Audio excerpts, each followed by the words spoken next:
Good morning, hello everyone, welcome to my vlog. Mga ka-BSK, mapagpalang araw po sa ating lahat. Ayan, good morning po sa lahat. Ayan, dito tayo, update, construction, farmhouse. Nasa ano po tayo, ceiling. Ayan, magkakabit na po ng kisame. At magkikisame na po tayo. At ayan, panoorin natin sila at mabilisan ang trabaho. Tara po. Ayan po mga ka-BSK, si Joey nagpuputol na po ng sinukat na hardiplex. Ayan, para doon sa kisame. Ayan, sinukat na po niya, pinuputol niya, pinagrind na po niya para maisapak doon sa kisame. Parang at tingnan natin. Ayan, no, napakaganda. Ayan, sinisipat maigi ni Ronron ang yan, gumagawa sila ng cob. Ayan, mukhang maganda to pag natapos. Ayan, doon po yan sa farmhouse update po. Ayan, ceiling na po tayo. At nagpatingin na rin tayo ng isang araw ng ilaw. Nakakuha na si sa RB Ramos sa may Arayat, Pampanga. Ayan, kaya ito, naapuran na itong kisame at nakaready na yung mga ilaw. So kaya ayan, abangan natin hanggang sa pag-install. Natapos na yung yung electrical lahat. Ayan, so nagkakabit na sila ngayon ng hardiplex. Pag natapos na yung sa dalawang kwarto sa magkakabit ng ilaw. Tingnan natin kung yung sa pintura pag natapos na lahat saka natapinturahan. So ngayon na yan. At yun, yan, natapos din yung yung kabilang kwarto. Ayan, alis muna si Joey at pipikapin niya yung grass cutter doon sa mekaniko.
Yan, medyo malayo-layo din yung nagbayan. Yan, ayos na. Basta po, isang hatak lang. Kondisyon na. Isang hatak lang, agad-agad eh. So yan, meron naman paglalaro ang si Joey. Joey, please lang ha. Pag ginamit mo, lagyan mo ng tuti. Okay, 2-stroke yan. Ayan. Ayan mga ka-BSK, paalis na si Joey. Pauwi na. Napick up na niya yung water pump yung hindi pa gawa. So babalikan niya yung bukas. A few moments later. Ayan, ayan banat uli ng trabaho si Joey. Patuloy pa rin yung ating pagkikisame. Ayan, yung water pump hindi niya nakakuha dahil hindi pa tapos. So yung grass cutter lang ang pick up niya. So yan, at tuloy pa rin ang paglalagay ng ceiling sa farmhouse. Yun. Habang si Ron ang taga-sukat at taga-barena, si Joey naman ay taga-ribit. Ayan, ayos ang tandem, bliss. So yan, madali lang matapos yan. Baka bukas mailagay na ilaw. Yan po. Medyo konti-konti na lang babanatan. So bukas siguro. Bukas, mga bandang hapon, mailalagay na yung ilaw. Abangan po natin yan.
mura ba ni mas magniya.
Ayan,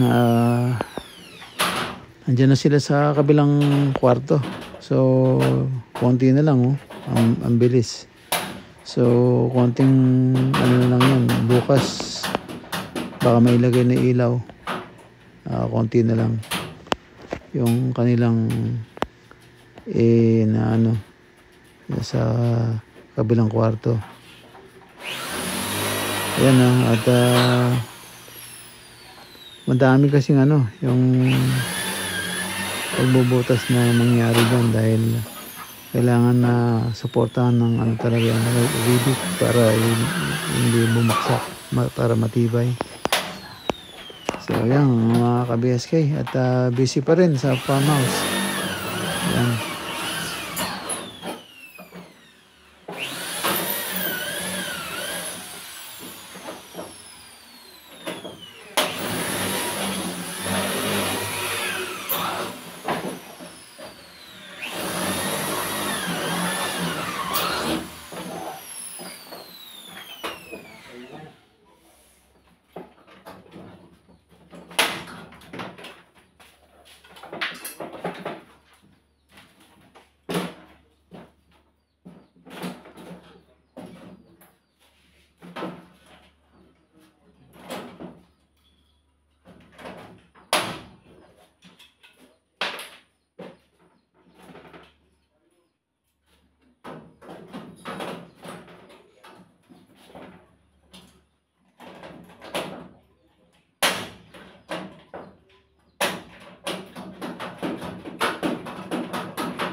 Tara. Yan.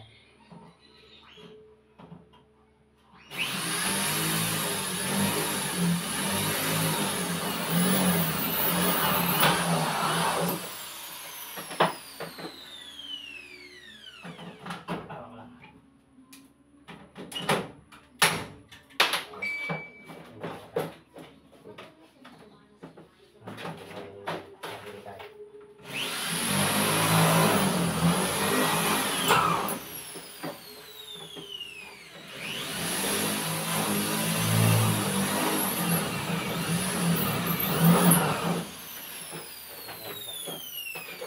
Sandali pa. Magkabili kita. Sandali pa.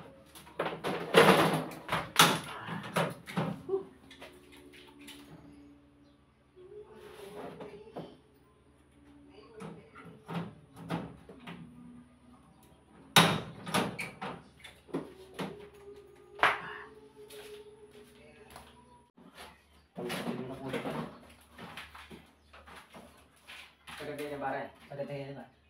Eh, kung isa-send ka po ito lang. O, ano mo?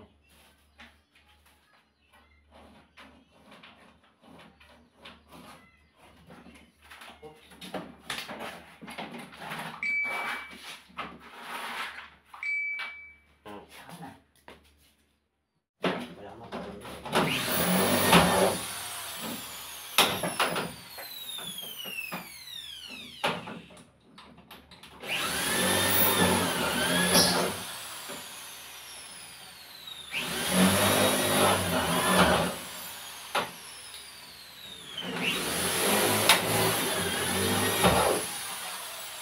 Para ada mo ganyan. Apa?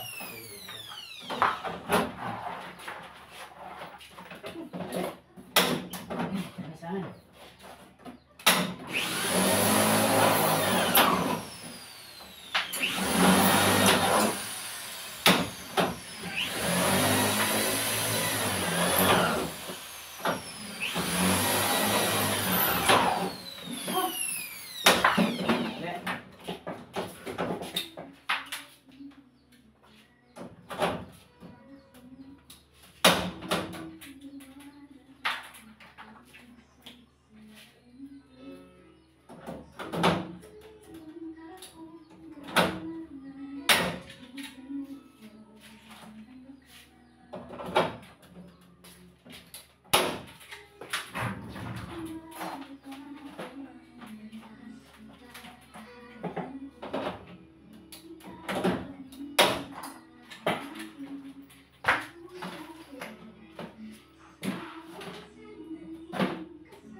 Ayan mga ka-BSK, hapon na naman po at maraming salamat po sa tiwala at panonood. Dito naman po muna. Kita-kita tayo sa sunod na upload. Ayan, baka bukas makabit na yung ilaw. Abangan po natin yan. Ayan, maraming salamat po sa inyong lahat. Ingat-ingat po kayo kasama ko po kayo naroon. At shoutout din po sa aking mga kasama dyan sa farm. Kay Ron, shoutout. Kay Joey and family, shoutout. Yan. Sige po, ingat po kayo dyan and God bless. Bye-bye.